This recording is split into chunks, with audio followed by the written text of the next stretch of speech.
this optimal? Is that optimal? Here is everything that you need to know about this optimal training craze that's going on in the fitness industry. Number one, is the optimal stuff good or bad for the industry? I say it's a mixture of both. If you can really conceptualize it and you can really understand it, I think it is very helpful. But the bad side of this is that so many people are getting confused. So let me make this make sense. For example, the barbell bench press is a very controversial issue when it comes to what's optimal and what isn't optimal. So an optimal guy and an optimal influencer, I am not like that. So y'all know that's just not how I post content. I try to make things very, very simple. But they will say that a bench press, a barbell bench press, isn't optimal for chest growth. That is a fair statement. That is not a bad thing to say. It is not wrong. They're actually 100% correct. But just because they're saying something isn't optimal doesn't mean that you should never do it and you can't grow. Optimal and not growing do not correlate. That is the main thing you guys have to understand. As long as you go like this, no matter if it's a barbell, dumbbell, even a kettlebell, your chest is going to grow. If you are using progressive overload, meaning you are doing more reps, more weight, better form, more time under tension, some type of stimulus that is growing over time and you're getting better, you are going to grow. So don't go too crazy over all of this optimal stuff. Now, when someone says that, let's say for example, barbell squats are not as optimal as hack squats, again, that is true. But now this is what I really need you guys to understand. If hack squats hurt your knees and barbell squats don't, what do you think is more optimal for you?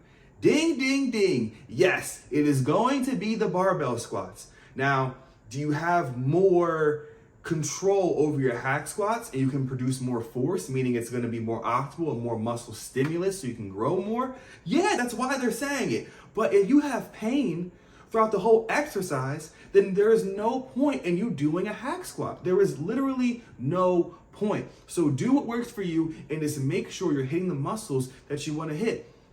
Yes, dumbbell bench, like I said before, is more optimal than barbell bench. It's really just because you have more range of motion. If you're using imagine a barbell right here. I can only go like this. That's as far as I can go. Are the pecs fully shortened? No, they're not. But wait, I get a dumbbell and what can I do? Oh, I can bring it together.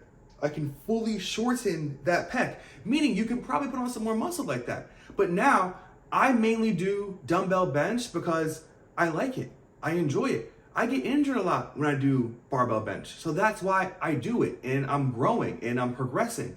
Are there guys that have a way bigger chest than me that only do barbell bench? 100% that is true. Where people go wrong with this optimal stuff is when they start to believe that if you're not doing an optimal exercise, you will not grow, you're stupid, you don't know what you're doing, you don't know how to train.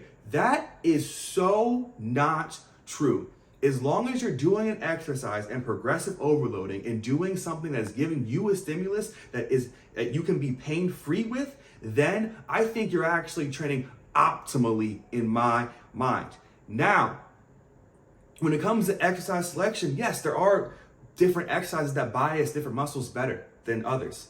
But if you are making progress in the gym, that's all that matters. There's not one way to train. There's different training splits. There's different intensity techniques. There's different ways to do this. But there's more than one way to skin a cat, my friends. And we need to stay open. We need to understand this. And we need to be open to trying new things. We need to be open to learning from new people. We need to be open to learning from our own bodies and our own experiences while also taking in the information that's coming at us through the world.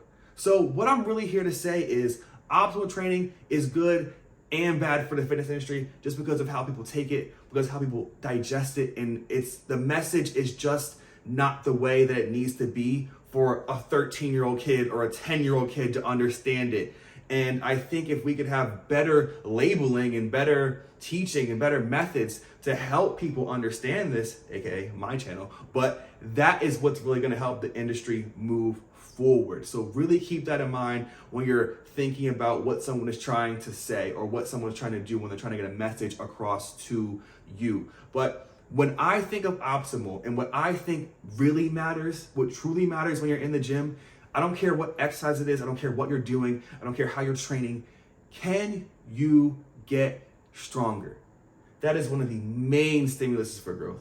Are you getting stronger? If you bench 135 and then the next week you're benching 155, that's going to produce some growth for you. If you're eating enough food, that is going to 100%, I guarantee you, it is going to produce some growth. So let's say there is one exercise that's more optimal. We'll say with example, there's a dumbbell bench press and there's a barbell bench press. We all know the dumbbell bench press is more optimal, but let's say, for example, you're easily getting stronger with barbells. Each week you're getting stronger, but you hear from someone, oh my God, no, but dumbbells are more optimal. Wait, slow down. If you're getting stronger, why would you switch?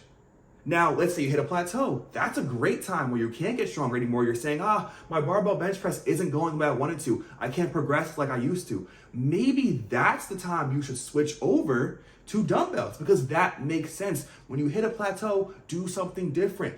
I hate the word shock the body, but try something different to produce a different type of stimulus for you that could help you later in the future.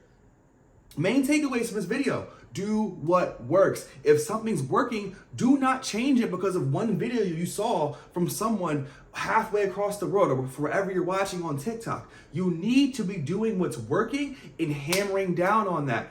I don't care what exercise it is. I don't care how long you've been training. If you're having a great week or a great 3 weeks or a great month, run that exercise to the ground, because you will eventually run out. You will eventually not be making those gains. You will eventually hit that plateau, hit that sticking point where it's very difficult for you to get stronger. That's when you use a different exercise. That's when you try to switch things up. Don't just switch because people are saying to switch. Switch when it's time for your body to switch the exercise, and that's when you'll start finding the best gains. And also, listen to your body. If one thing hurts and something else doesn't hurt, just listen, switch then. We need to be in tune with our bodies, understanding how they grow, how they move, how we want to function, and that's going to help you be the best lifter you can be and also be the best bodybuilder you can be. Take the time to understand what's going on all around here, and that'll help you excel faster than most people. If you are in pain, go to a physical therapist. If you are in pain, try a different exercise. If you are in pain, increase your mobility. And this will help you to understand how you can grow in different ways. Some people are just having trouble with certain exercises only because they are not mobile enough. They cannot move their body, their limbs around enough to do said exercise. So maybe it's not that the exercise is optimal. It's just that it's not optimal for you right now. Things can become optimal for you at a later date once you do the right things, once you get in the right position, once you tweak this one thing here. So understand that your body is very malleable. If you get stronger in weaker positions, let's say that your knees hurt at the bottom of a squat. Maybe your knees are just not strong enough. It might not even mean that you're injured.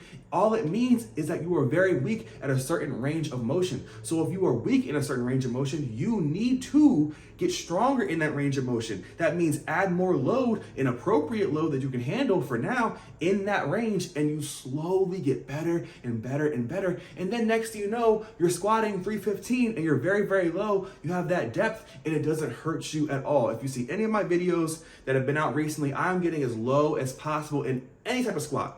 And I'm doing this to strengthen my knees so I have no pain as I progressive overload and add more weight. Once I'm comfortable, I feel good, my knees feel great, I'm very warmed up, I add more load. So I want you guys to take this video with a grain of salt, because I'm this one dude talking, and maybe you try a few of the things that I've said. Maybe you do that. And if that works for you, then you believe it. But I'm not saying that I preach the only gospel. I'm just saying that you guys need to look at things a little bit deeper and understand your bodies a little bit better. And then fitness will come way easier to you. If you like this video, make sure to like it. If you want to see more, comment on anything you guys want to see. And thank you for watching to the end. I really appreciate it. That helps the most. Worthy Body.